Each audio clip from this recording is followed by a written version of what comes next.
Chào mừng quý vị và các bạn đã quay trở lại với kênh YouTube của Golden Boost, và ngày hôm nay chúng ta sẽ cùng nhau review Phantom GX Pro, và ngay bây giờ hãy cùng bắt đầu thôi. Cân nặng của một chiếc size 40 là 228g. Ơ kìa, lại lùi size à? Đúng rồi anh em ạ, lát nữa chúng ta sẽ nói phần này sau nha. Pro thì có khác gì Academy nhỉ? Thứ nhất là nguyên phần màu xanh này nha anh em. Chất liệu được dùng ở đây là một dạng sợi dệt được phủ lớp Nike Skin lên bên trên. Bên dưới thì vẫn có một chút đệm trước khi tới với lớp lót trong cùng. Lớp phủ này sờ tay thì xịn sò hơn là Academy rồi. Nó có một độ mềm, mịn và mượt anh em ạ. Nhưng mà mượt à? Không ma sát tí nào sao? Chuẩn rồi. Upper này không hề có cấu tạo gồ ghề hay cảm giác dính dính tí nào nhé anh em. Thật ra anh em cũng đâu quan trọng những yếu tố này lắm đúng không? Chân mềm ngon là được rồi mà. Còn những ai mà mong là sẽ có điểm nhấn ở khu vực này thì sẽ bị thất vọng đấy. Điểm nhấn nó chỉ là rất mềm mà thôi. Nhìn form thì thấy cũng hơi bị bè đấy. Và bên cạnh đó là chất liệu đầu mũi này tôi cảm giác là sẽ giãn ngang tốt nha. Anh em chân bè cũng cứ thử xem sao. Nhưng tôi cũng thấy một điều là mũi không nhọn và thon gọn như là bản Academy. Nó hơi bị phồng hơn nếu nhìn bằng mắt thường. Cổ chun thì chắc anh em cũng đánh giá giống tôi là nhìn nó hơi bị phèn, cứ giống cổ giày của bản thấp cấp thế nào ấy. Nhưng nếu so sánh với Superfly 9 Academy thì tôi thấy cổ này có độ ôm hơn, có giãn cũng tốt hơn nhưng sẽ ít hơn bản Academy nha. Theo tôi thì đi lâu dài cổ này sẽ ổn định hơn. Những đường may trên cổ giày cũng như là lớp lót là tôi cảm thấy giống Vapom 15 Pro này, sờ y hệt luôn. Và kiểu này cũng được tôi xác nhận là êm rồi nha. Hình dáng đinh thì y hệt Academy, hơi hướng kiểu Mercurial nhưng kết cấu có khác chút. Và độ mềm của đế thì vẫn được duy trì. Từ GT qua GX, Nike đã quay ngoắt 180 độ và làm một bộ đế cực mềm và thấp anh em nha. Xin nhắc lại là thấp luôn, nên anh em nào quen Vapor, Mizuno đế chữ L sang đôi này chơi vô tư. Hay xuất hiện trên những phiên bản Pro không thể không kể đến đệm React. Ở bản GX này thì nó cũng không nhiều như GT nữa. Độ cao này tôi đánh giá là kiểu ngang với Tiempo Pro ấy, vì để tạo ra cảm giác đế thấp mà. Đây là một trong những đôi khó xỏ nhất nếu như ban đầu anh em không có đón gót giày. Bọc gót giữ form tốt, cổ chun chắc chắn, cổ giày nhỏ. Chân bè như tôi gặp combo này nó phải gọi là mắc khoai luôn anh em ơi. Xỏ vào và đi lại trong nhà rất nhẹ nhàng cẩn thận, lần nào cũng đón gót, mà tình trạng tôi gặp phải là đây. Cổ giày của bên chân phải có những vết bung chỉ, và khi dùng tay căng ra sẽ thấy tình trạng nó kiểu dùng một thời gian nữa là rách, thế nên tôi hơi thất vọng, xen lẫn một chút xót xa. Và đây, câu chuyện nó lại quay trở lại giống như với Future Ultimate Cage. Phantom GX Pro tôi đi size 40. Bắt đầu cũng đã đi 40.5 rồi chứ, và cũng đã lên bài cho anh em ở trên hội đam mê luôn rồi. Đấy là đi 40.5 và cái mũi nó có khít. Nhưng mà thực sự thì khi mà đi lại trong nhà và cảm nhận sâu hơn, đi tất dày hơn, rồi là thay cái lót nó dày hơn, đi vào và cảm nhận tôi vẫn cứ có một cái gì đấy nó không thoải mái anh em ạ. Và quyết định cuối cùng của tôi đấy là xuống size anh em nha. Xuống size để có một cảm nhận khít mũi hơn. Đấy là cái trải nghiệm của tôi, nó phải như thế. Chứ còn những anh em nào mà muốn thoải mái cái mũi chẳng thì anh em có thể để thừa ra một tí thế cũng được, không vấn đề gì hết nha. Với tôi thì cái quan điểm của tôi nó vẫn chưa bao giờ thay đổi về cái việc thừa mũi. Thừa mũi chỉ có thể là xuống size, mua đôi mới, chứ không thay lót dày hơn hay là thay tất dày hơn, nó không giải quyết được cái vấn đề gì cả. Những cái cách đó nó chưa bao giờ hiệu quả với tôi. Thế nên là đấy, tôi đã phải làm một đôi 40 mới anh em ạ. Lần đầu cầm đôi 40 cũng rén chứ, nên là tôi phải hơi nước sôi trước khi xỏ và thấy ok phết. Vừa mềm mại lại còn dễ xỏ hơn. Khoái, 40 là hợp lý này. Anh em nhớ hơi nước sôi nha. Upper con này hơi nước sôi hiệu quả phết đấy. Kể cả là xuống 40 rồi, tôi cũng cảm thấy có một điều là đầu mũi của GX Pro cũng không thấp và nhọn như là bản Academy. Nó cứ tròn tù nhưng mà không sao, khít mũi là được rồi anh em ạ. Upper cũng như bộ đế đem lại cảm giác mềm mại ngay từ ban đầu luôn. Và tôi cũng có cảm giác là phần đế trước của bản Pro thậm chí nó còn mỏng hơn cả bản Academy ấy. Đệm React của GX Pro tôi thấy mỏng nên chạy không quá ấn tượng như GT Pro. Cũng như bộ đế rất thiếu tính đàn hồi nên về cảm giác sướng chân khi chạy thì GX thua xa GT nha anh em. Đệm React nếu như so với EVA thường của bản Academy thì nó có độ đặc. Khi tiếp xúc bằng gót thì có êm hơn nhưng sẽ không quá vượt trội so với bản Academy nha. Tôi cần một trận để đôi này hết bó ngang. Sang trận thứ hai thì ok rồi nhưng cảm giác chưa sướng. Thế nên tôi về thay lót O-Power vào. Thì tôi thấy bản thin của O-Power thậm chí nó còn dày hơn cái lót nguyên bản của con GX Pro này. Và kết quả lại bị bó thêm trận nữa. Cơ mà cũng nhẹ không đáng ngại lắm. Pro đi đá về thì không còn tình trạng nhức chân như Academy nha. Nó chỉ gói gọn những cảm giác chưa thoải mái đó ở trong trận đấu mà thôi.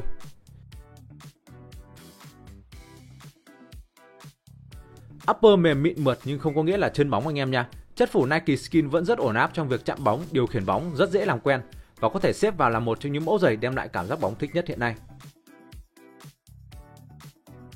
Vì xuống size nên cảm giác sút cũng rất thật, nhưng tôi vẫn đánh giá nó chỉ ở mức trung bình khá thôi, không phải là một mẫu giày đem lại cảm giác sướng khi sút bóng. Bản Academy của mẫu giày này tôi cảm thấy là nó còn sướng hơn đấy. Vậy tổng kết lại thì Phantom GX Pro sẽ trở thành chân ái của rất nhiều người. Nó upper mỏng này, đế mỏng này, nó mềm từ trên xuống dưới này. Đây tôi lấy ví dụ như thế này này.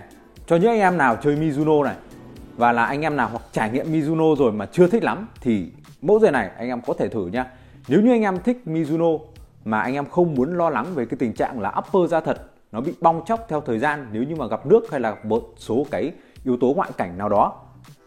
Bên cạnh đó thứ hai nữa là anh em muốn một bộ đế như đế chữ L của Mizuno, mỏng như thế, mềm như thế nhưng mà lại sờ một cái chất uy tín hơn, chắc chắn hơn, không lo mòn, không lo gãy. Và bên cạnh đó nữa anh em không muốn lệch lưỡi gà, anh em muốn lưỡi gà liền, anh em muốn không xước gót, anh em muốn đệm êm hơn cái đệm của đế chữ L Mizuno thì Phantom GX Pro chính là đôi giày dành cho anh em. Nó như kiểu nó cải tiến tất cả mọi thứ theo một cái chiều hướng tốt hơn. Lấy ví dụ như là Neo 3 chuyển sang nhé, thì đôi này nó có thể khắc phục được tất cả những cái lỗi mà con Neo 3 nó đang tồn đọng. Chỉ trừ có một cái đấy là cái khu vực đầu mũi này nó sẽ không ôm khít vào chân như là con Neo 3 thôi. Ơ thế à? À thế làm sao mà tôi đi xuống 40 rồi đây mà tôi vẫn thực sự là cảm thấy cái đầu mũi nó không được nhọn lắm đây. Tôi vẫn thấy nó vẫn có những cái nó không thực sự là thỏa mãn với cái kiểu thích ôm khít chân của tôi. Đây đã xuống 40 rồi anh em nhé. Còn đi 40.5 thì đúng là chịu hẳn luôn. Và cái mũi đó là cái điểm đầu tiên mà tôi không thích ở đôi giày này. Điểm thứ hai nữa đó chính là cái lưỡi gà. Như đã nói ở trên, nó phèn, chất nó như kiểu bản Academy vậy. Và cái vấn đề về những cái đường chỉ ở đây nữa, tôi sẽ show kỹ lại cho anh em xem. Đây là chiếc chân phải. Tôi đã rất cẩn thận khi xỏ. Và tình trạng nó như thế này đây. Anh em có thể thấy là cảm giác là tất cả những cái đường chỉ ở đây nó đã như kiểu nó bung ra gần hết rồi.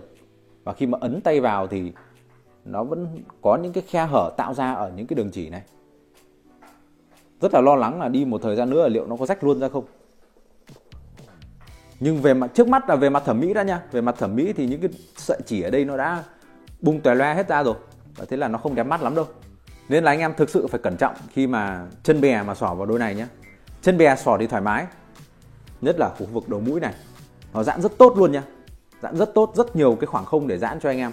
Tôi đi khít mũi mà còn thuần đôi này rất là nhanh. Thì anh em đi thừa mũi, anh em đi một cái size to hơn chẳng thì nó lại còn nhiều cái volume ở phương ngang nữa để cho giãn theo chân của anh em. Thế nên chân bè tôi nghĩ là đi đôi này rất là thoải mái. Nhưng mà một cái vấn đề ở đây là anh em chân bè, anh em mu giày mà xỏ vào đôi này, tôi nghĩ là xỏ không biết là đá được vài tháng thì không biết là chỗ này nó có đi hết không. Tiếp theo nữa là độ mềm của đế anh em ạ. Cái này nó mềm quá. Mềm quá như này nhiều anh em sẽ thích, cực nhiều anh em sẽ thích. Nhưng với tôi thì không. Tôi muốn cái bộ đế khi mà chạy trên chân nó phải có thêm những cái độ cứng cáp và đàn hồi hơn nữa. Cái này thì sẽ thuộc cái gu khác, không phải gu của tôi mất rồi. Và cá nhân tôi cảm thấy thậm chí bản Academy này, cái phần đế này khi gấp lại cảm giác nó còn cứng cáp và dày dặn hơn là bản Pro. Bản Pro ngay từ ban đầu tôi cảm giác là đã mỏng hơn Academy rồi, và càng đá nó lại càng mềm hơn nữa. Thế nên là nó có cảm giác kiểu hơi bị thiếu. Đây, giá như mà GX Pro nó sẽ lắp được cái bộ đế này sang thì có phải là quá tuyệt vời không? Vậy thì GT Pro hay là GX Pro, cái này tôi cho rằng là tùy gu của mỗi người mà anh em sẽ chọn mẫu giày nào phù hợp với trải nghiệm cá nhân và form chân của anh em thôi. Đôi này thì thon hơn, đôi này thì bè hơn. Chân tôi bè nhiều đi giảm size mà còn rất ok. Đôi này thì nó thật là rất bó đấy anh em ạ. Và một trong những mẫu giày mà cá nhân tôi với form chân bè nhiều mà cảm thấy là khó thuần nhất. Mẫu giày Phantom GT Pro thì đế của nó sẽ cao hơn, dày hơn, cồng kềnh hơn.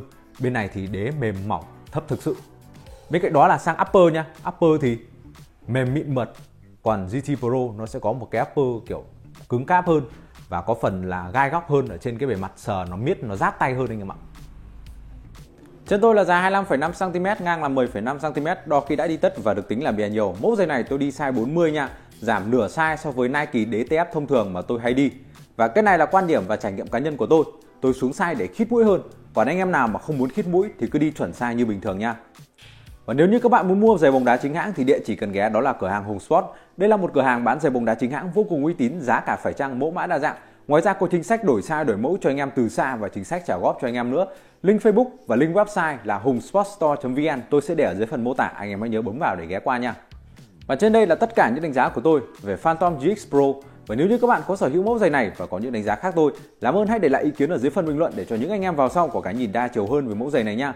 Và cuối cùng thì đừng quên thích video này và đăng ký kênh của chúng tôi để không bỏ lỡ những video nào ra mắt trong tương lai. Và ngoài ra bên này các bạn có thể thấy là một danh sách phát các video review giày bóng đá chính hãng mà tôi đã làm từ trước. Hãy kích vào đó để xem thêm nha. Và bây giờ thì xin chào tạm biệt và hẹn gặp lại anh em trong những video tiếp theo.